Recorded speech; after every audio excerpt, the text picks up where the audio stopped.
அன்பர்களே, இன்று சனிக்கிழமை கீழப்பாவூர் ஸ்ரீ நரசிம்மர் திருக்கோவிலுக்கு செல்கிறோம். இந்த திருக்கோவில் தென்காசி திருநெல்வேலி நெடுஞ்சாலையிலே உள்ளது. பாவூர் சத்திரத்திலிருந்து 2 கிலோமீட்டர் தொலைவிலே இருக்கிறது. இதனை தக்ஷிண அகோபிலம் என்பர். திருமாலின் 4வது அவதாரம் நரசிம்ம அவதாரம். தர்மம், அர்த்த, காம நிலைகளை கடந்து மோட்ச நிலையை அருள்பவர் நரசிம்மர். கிருதயுகத்தில் இந்த அவதாரம் அகோபிலத்தில் நிகழ்ந்தது. ஆழ்ந்த பக்தியும் உடல் உறுதியும் இருந்தால்தான் அகோபிலம் செல்ல முடியும். எந்தவித சிரமமும் பயமும் தயக்கமும் இன்றி சுலபமாக தரிசனம் செய்திட நரசிம்மர் இந்த கீழப்பழுவூரில் சேவை தருகிறார். பிரகலாதனை தாத்தா காஷ்யப முனிவர் சப்த ரிஷிகளிலே ஒருவர். இவரால் நரசிம்ம அவதாரத்தை காண இயலவில்லை. எனவே அவரை தரிசிக்க இங்கு வருணன், சுகேது முனிவர் ஆகியோரோடு காசிப்பர் தவம் மேற்கொண்டார். ரிஷிகளின் தவத்திற்கு மனமகிழ்ந்து திருமால் ஸ்ரீதேவி பூதேவியரோடு மகா உக்ர நரசிம்மராக 16 கரங்களோடு காட்சி கொடுத்தார். சிந்தை மகிழ்ந்த ரிஷிகள், பெருமாளே, தாங்கள் இந்த தலத்தில் இது போலவே வீற்றிருந்து பக்தர்களின் விருப்பங்களை நிறைவேற்றி அருள வேண்டும் என வேண்டிக் கொண்டார்கள்.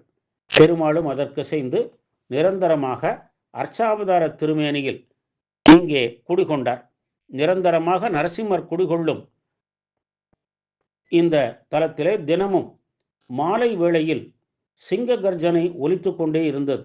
இதனால் இவரது சன்னதி முன்பு தெப்பக்குளம் எழுப்பி பால் இளநீர் அபிஷேகம் செய்து வழிபட சிங்க கர்ஜனை நின்றுவிட்டது. 300 ஆண்டுகளுக்கு முன்பு வரை இந்த சிங்க கர்ஜனை கேட்டு வந்ததாக கூறுகிறார்கள். கீழப்பாவூர் மன்னர்கள் காலத்தில் சிகாமணி நல்லூர் என பெற்றது இந்த ஊர். இந்த கோவில் 1100 ஆண்டுகளுக்கு முந்தையது.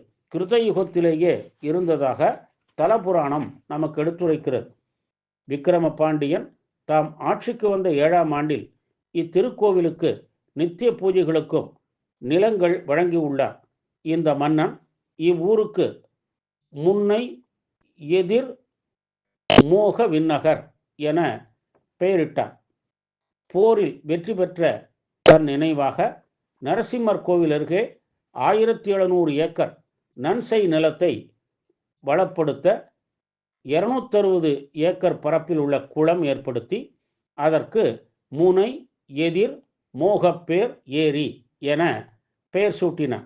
இங்கு நரசிம்மரை வழிபாடு செய்தால் எதிரிகளின் சூழ்ச்சிகளை முறியடித்து வாழ்வில் வெற்றி பெறலாம் என்பது ஐதீகம். ஊரின் மேற்கு பகுதியில் கோவில் உள்ளது. தீர்த்த குளம் கங்கா, நர்மதா, ஸ்ரீ நரசிம்ம புஷ்கரணி எனப்படுகிறது. இதில் நீராட கோபம், கவலை, பதற்றம் நீங்கி மனம் அமைதியாகிவிடும். சுவாதி, திருவோணம், பிரதோஷம், வளர்பிறை சதுர்தசி, செவ்வாய், சனி ஆகிய நாட்களில் தீர்த்த பல வழிபாடு நடைபெறுகிறது. ஒவ்வொரு மாதமும் சுவாதி நாளிலே 16 வகை மூலிகைகளினால் ஹோமம், தொடர்ந்து சிறப்பு அபிஷேக ஆராதனைகள் நடைபெறுகின்றன.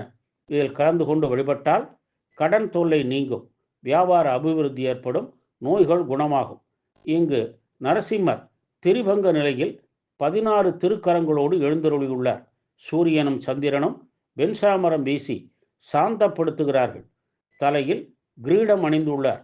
நாரதர், பிரகலாதன், காசிப்பர் ஆகியோர் வணங்கி நிற்கிறார்கள். நலம் பல தந்தருளும் நரசிம்மரை கீழப்பழுவூரில் வழிபட்டு நாம் நற்பேறு பெறுவோமாக. மங்களம் நரசிம்மாய மகனீய குணாத்மனே கருடாத்ரி நிவாசாய நித்யஸ்ரீர் நித்யமங்களம்.